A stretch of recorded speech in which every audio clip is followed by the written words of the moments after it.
Good morning, everyone. My name is Louise Venables, and I'm pleased to present on the Clean Distributed Energy Grid Integration Act. I'd like to thank my group members and also our faculty advisor, Professor Louise Rosen, for their help and support throughout this project. When Hurricane Matthew made landfall in the US earlier this year, the destruction caused was extensive, estimated to cost almost $10 billion. At one stage, more than 2.5 million households and businesses were without power. Extreme weather events such as these highlight a vulnerability in the US electricity grid, and it's problems such as these that the Clean Distributed Energy Grid Integration Act is designed to address. The purpose of this briefing is to present a story of problems and potential solutions. I'm going to talk about some of the challenges that the US electricity grid currently faces and how this legislation is designed to address those challenges. I'm then going to give an overview of the implementation program for this act, focusing on the first 12 months. So the problems that this act is designed to address are multifaceted. To begin with, the infrastructure of the US electricity grid is aging. A lot of it is actually 50 to 60 years old, and it's currently struggling to meet the demand of almost 150 million customers. And when this infrastructure fails, there are blackouts. Of all developed nations, the US has the most number of blackouts in the world. In some parts of the country, customers go without power for over 200 minutes per year, and this is compared to 4 minutes per year in Japan. And the photo on this slide shows what happened after Superstorm Sandy when there was a blackout in Lower Manhattan. And the situation here is that one single substation exploded, resulting in the loss of power to almost 250,000 people. So this is actually demonstrating another issue with a centralized electricity grid, which is the dependence on a few pieces of critical infrastructure. And when they go down, the lights go out for a large number of people. The grid's also dependent on fossil fuels. 67% of electricity in the US is generated by burning coal, natural gas, and oil. And in doing so, carbon emissions are generated, which are contributing to climate change. And finally, just the whole process of generating, transmitting, and distributing electricity is fraught with inefficiencies. If you were to take the example of a traditional coal-fired power station and look at, say, 100 units of primary energy entering that coal-fired power station, only 32 of those actually make it to the consumer in the form of electricity. There's huge losses in the form of heat during generation, and then again, as the electricity is transmitted long distances through transmission and distribution lines to the consumer.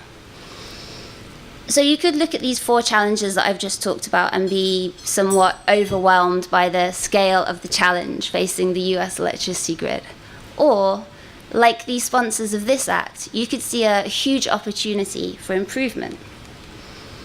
So the first opportunity for improvement comes in the form of diversification.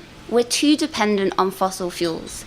So this act is promoting a move towards clean energy, which has low or no carbon emissions associated with it. Some examples of this technology are listed here, such as fuel cells, wind, and 2 types of solar power. The other aspect of the solution is to do with distributed generation. What do I mean by distributed generation? So the best known example is probably rooftop solar panels. In this situation, electricity is being generated right there at the site of the consumer, so we don't have any of the transmission and distribution losses associated with traditional electricity generation. The consumer uses as much electricity as they need, and any excess can actually be fed back into the grid through a two-way meter.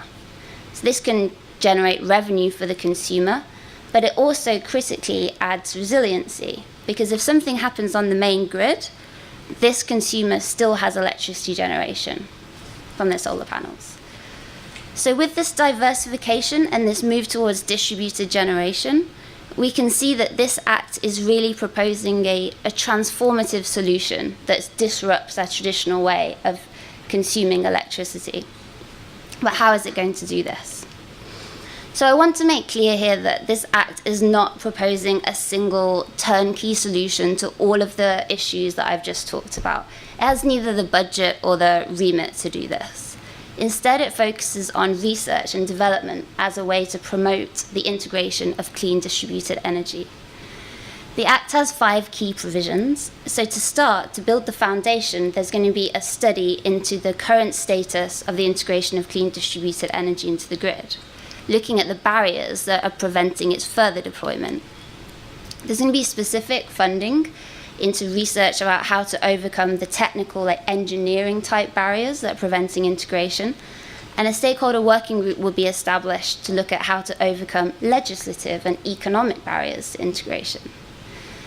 Later in its deployment, later in the implementation of this Act, there will be grants distributed to demonstration projects which have a clear proof of concept of how clean distributed energy can be integrated into the grid.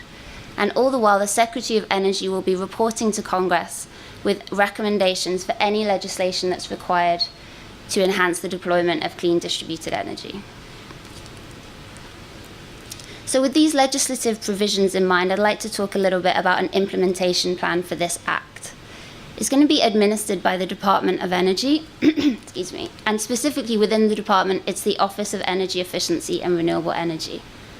The overall objective of this program is threefold: to identify the barriers to integration of clean distributed energy, to develop solutions to overcome those barriers, with the aim of increasing deployment of clean distributed energy in future.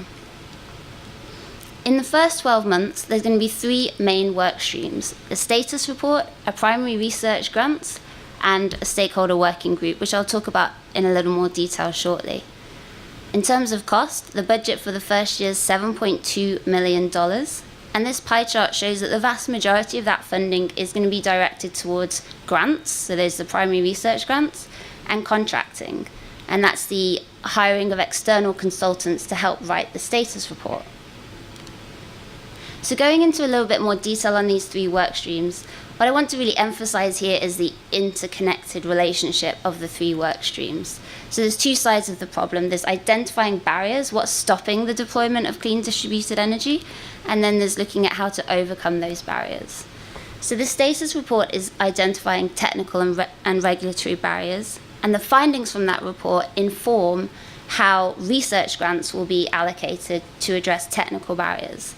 And at the same time, the stakeholder working group is looking at how to overcome regulatory barriers and propose legislative solutions. Primary research grants are going to be allocated to organizations with a lot of experience working in this area, such as the National Renewable Energy Laboratory. And the stakeholder working group is a 50-person strong group which is highly representative of the electricity industry. Not just utilities will be sitting on this group, but also interest groups, such as the American Council for an Energy Efficient Economy. So a simplified timeline here, again, I want to emphasize the interrelated relationship of these 3 work streams, how the status report informs the stakeholder working group, and also the work of the primary research grants. We've also designed a robust success measurement framework for these work streams. Examples of this include, for the status report, there being at least 10 technical and 10 regulatory barriers identified by the report. And building on that, the stakeholder working group will be considered successful if it can propose solutions to overcome at least 75% of those barriers. For primary research grants, success looks like full disbursement of available funds. To conclude then, this Act is about promoting the deployment of clean distributed energy in a way that will disrupt the traditional consumer experience with electricity. This Act is addressing a problem of an outdated and vulnerable grid. We see in nature, just as we see in our communities, that when you build diversity, you increase resiliency. And this is exactly what this Act is aiming to do for the US electricity grid. Thanks very much.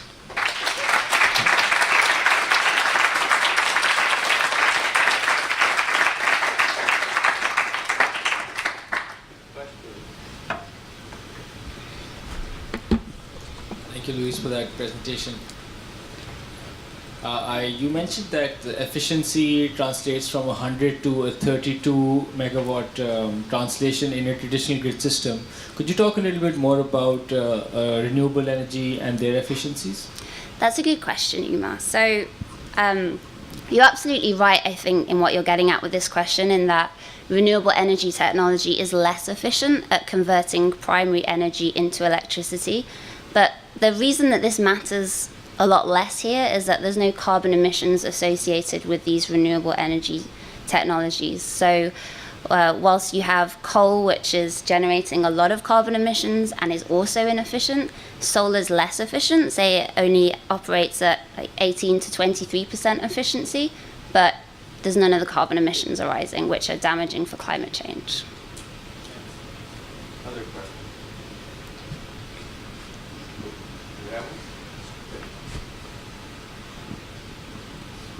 Thanks, Louise. The stakeholder working group and the research research grant aspect of your program, is that something in the bill, or did your team create that? And then the specific organizations that you identified, same question. Okay, it's in the bill. It's a mandate within the bill that a stakeholder working group will be established, as well as the primary research grants to be allocated. What we did is think about how many people should be on a stakeholder working group for it to be truly effective here, and who should be on it. So we wanted it to be highly representative of the electricity industry. Time for one more up here. Thank you, Louise, for that great presentation. Does your legislation discuss the economic problems with the current regulated monopoly system and how that would be associated with a more resilient grid? Our legislation does not go into that level of detail. I think the spirit of our legislation is really thinking about how consumers can become self-sufficient and generate their own electricity. For example, in the example of having rooftop solar, it recognizes the fact that there are regulatory and economic barriers, and I think that's kind of political speak for thinking about issues such as monopolies, but it doesn't go into detail about how those will be overcome. Thank you.